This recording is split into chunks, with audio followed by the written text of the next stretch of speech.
Brave.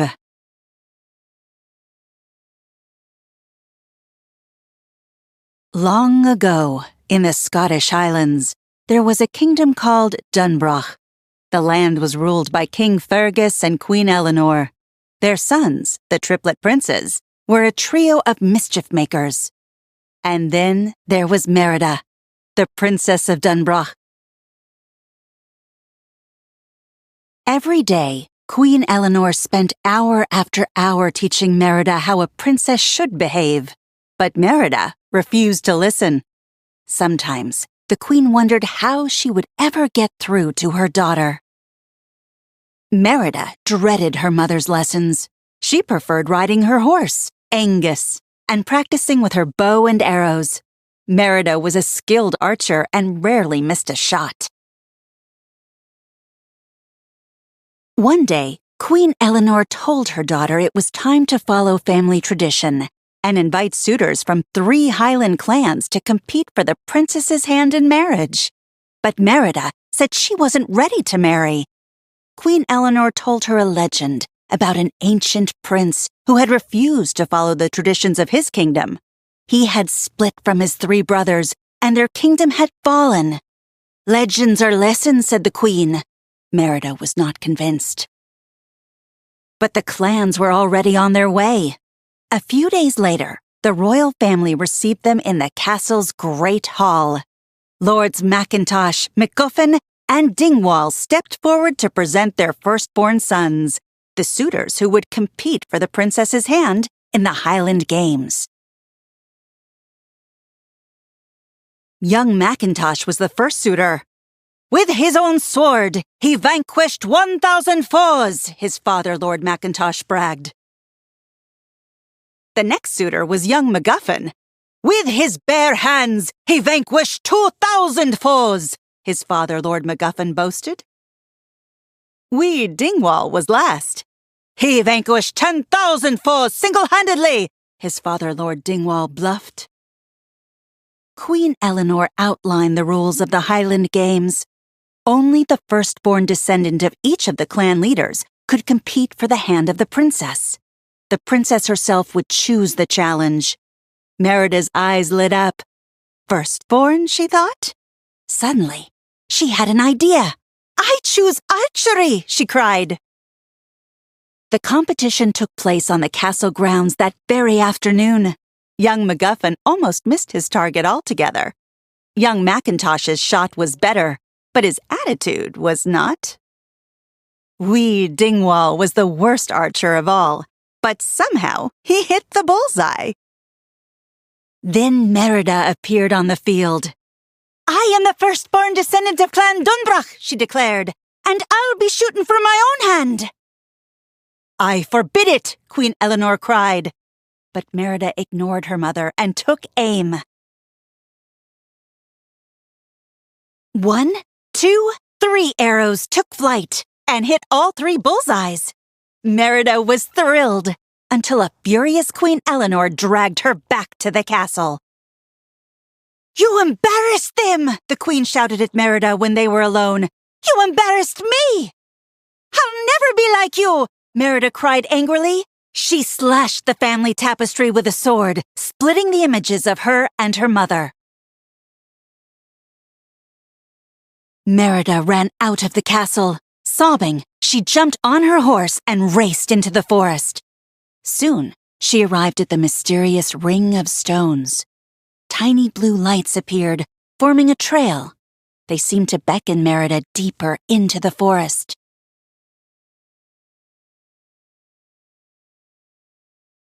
The blue lights were will-o'-the-wisps, known for leading people either to treasure or to doom. Merida followed the wisps to a small cottage where an old woman lived. Believing the woman was a witch, Merida asked her for a spell to change her mother. Long ago, I met a prince, the witch told Merida. The prince had given the witch a ring engraved with 2 axes in exchange for a spell to give him the strength of 10 men. The witch set to work making the spell. When she was done, she pulled a cake from her cauldron and gave it to Merida. Clearly, the witch was finished, for Merida soon found herself heading for home. At the castle, Eleanor was happy and relieved to see Merida, but the lord still expected an answer. Whom would the princess marry? Merida handed her mother the cake. "I made it," she fibbed. "For you." After one bite of cake, the queen set down her fork. She suggested they go and settle things with the lords. But soon the queen began to feel ill. Was the spell taking effect? Dodging King Fergus and the lords, Merida led her mother up to her room. Queen Eleanor went straight to bed. After a few minutes, a giant bear rose from the sheets. The queen had been transformed. "That Scaffy witch gave me a gammy spell!" Merida cried. Eleanor the bear let out an angry roar. Downstairs, King Fergus heard the bear roar. Long ago, an evil bear called Mordu had eaten one of the king's legs. Ever since, the king had hunted down every bear he'd come across. And now there was a bear in his castle. King Fergus quickly gathered all the clans for a hunt. Merida knew she had to find the witch so she could undo the spell. She asked her brothers to distract the king so she and her mother could slip out of the castle. The triplets used a chicken to cast the shadow of a bear on the wall. When the king saw it, he took off after the bear, leading the hunting party in the wrong direction. Merida and her mother quickly headed for the woods. Merida led her mother to the witch's cottage. The witch was gone, but she had left a message in her cauldron. "Fate be changed. Look inside. Mend the bones torn by pride." Suddenly, a white cloud filled the air. When it cleared, the cottage was gone. The desperate pair could find nothing to undo the spell. The next morning, Eleanor picked some berries for breakfast and sat down to her queenly meal. Merida decided to get them a real breakfast. In a nearby stream, Merida caught a fish. She showed Eleanor how to catch fish too, and together they played and splashed in the river. For the first time in a long while, mother and daughter enjoyed each other's company. By late afternoon, Merida and Eleanor had spotted a trail of wisps. They followed it through the fog to the ruins of an ancient castle, where Merida noticed a symbol of crossed axes carved into the stone. As they looked around the ruins, Merida tumbled into the castle's throne room. There she saw a stone carving of 4 brothers, princes all, but the 4th brother was broken off. It was just like her mother's legend. "Split," Merida whispered, "like the tapestry." Merida noticed deep claw marks throughout the room. "The strength of 10 men," Merida said, recalling the witch's words and the prince's ring with the crossed axes. "The prince became Mordu." Just then, Mordu appeared. Mordu lunged at Merida, but the queen pulled the princess out of his reach just in time. Merida and her mother raced away from the ruined castle. At the Ring of Stones, Merida realized she had to mend the bond torn by pride, as the witch's message had told her. That meant returning to the castle and mending the family tapestry she had torn. Mother and daughter headed home as fast as they could. Merida sneaked her mother into the Great Hall. The clans were brawling over Merida. Eleanor hid in the shadows and coached her daughter through a speech. Merida announced, "The queen feels in her heart that we should be free to follow our own hearts and find love in our own time."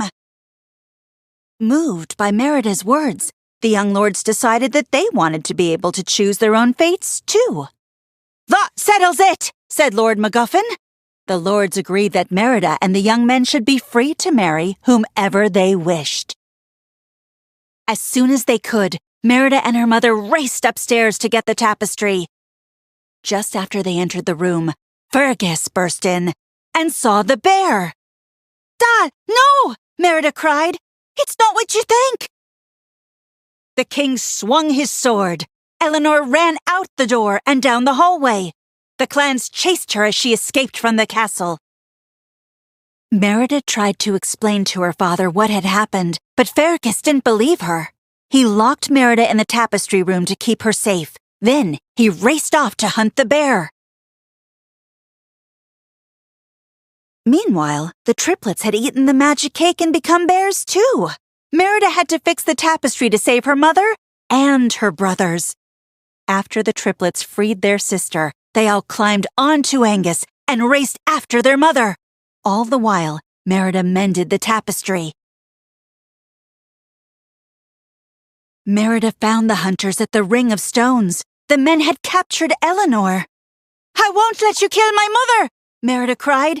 She swung her sword at King Fergus's wooden leg, chopping it clean off.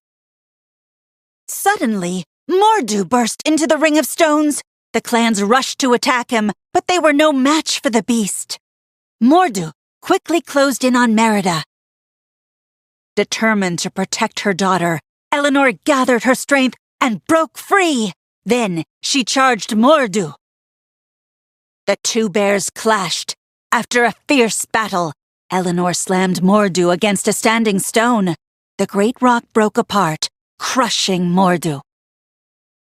The battle won. Merida wrapped the mended tapestry around Eleanor. But nothing happened. "I don't care what you are," she cried. "You're still my mum. I love you." Merida buried her face in Eleanor's fur and wept as dawn began to break. As she wept, Merida felt a hand stroke her hair. She looked up. Her mother, back to her old self, was smiling down at her. The bond between them had been repaired. The spell was broken. Soon, Merida and Queen Eleanor were spending more time together and enjoying each other's company. The queen knew Merida would marry someday, but not until she was ready. And Merida knew that she didn't want to change anything about her mother. She loved the queen just the way she was.